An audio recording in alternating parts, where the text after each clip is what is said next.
माझ्या प्रिय भक्तांनो, आज मी अक्कलकोटकर स्वामी समर्थ तुमच्याशी थेट बोलतो आहे. जे मनानं थकले आहेत, जे आयुष्यात अडकले आहेत, ज्यांची प्रगती थांबली आहे, त्यांच्यासाठी आजचा संदेश अडथळे दूर करणारा आशीर्वाद आहे. बाळा, तू खूप वेळापासून प्रयत्न करतो आहेस. तू मनापासून मेहनत करतो आहेस. तू हार मानलेली नाही. पण तुझं नशीब जणू अडकलं आहे. पण बाळा, मला सांगू दे, तुला अडवणारी शक्ती आता नष्ट होते आहे. तुझ्या मार्गातील अडथळे आज मी हटवतो. आज माझा आशीर्वाद तुझ्यावर थेट उतरत आहे. तुझे प्रयत्न व्यर्थ गेले नाहीत. तू म्हणतोस, मी एवढं करतो पण काही जमत नाही. पण बाळा, तुझे प्रयत्न माझ्या नजरेत गेले आहेत. तुझे प्रयत्न म्हणजे तुझा भविष्याचा पाया आहे. येत्या काही दिवसात तुझ्या आयुष्यात अशी दारं उघडतील जी तुला कधी शक्यच वाटली नव्हती. कारण आतापर्यंत तू एकटा चालला होतास. आता मी तुझ्यासोबत चालतो आहे.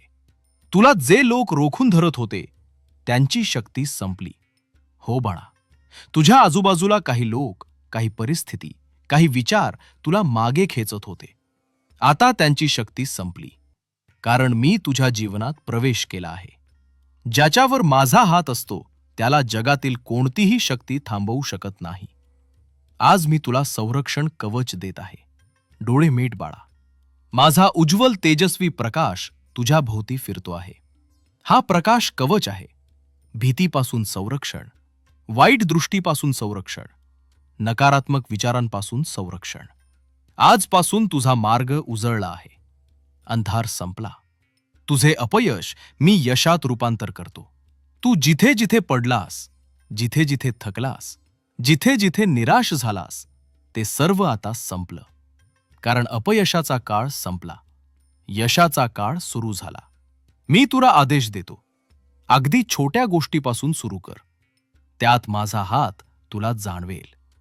तू ज्या आशीर्वादाची वाट पाहत होतास त्याची वेळ आली आहे. तू मनोमन काही मागितलं होतंस. कदाचित नातं, कदाचित पैसा, कदाचित घर, कदाचित शांती. आज मी सांगतो, त्या गोष्टीचं बीज आता उगवत आहे.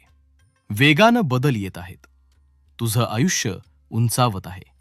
शेवटचं वचन, मी तुझ्या सोबत आहे. बाळा, तुझे दिवस बदलत आहेत. तुझे रात्री शांत होत आहेत. तुझं मन हलकं होत आहे. कारण मी तुझ्या मार्गातील अडथळे काढून टाकले आहेत. तू आता माझ्या कृपेच्या प्रकाशात चालतो आहेस. जय जय स्वामी समर्थ.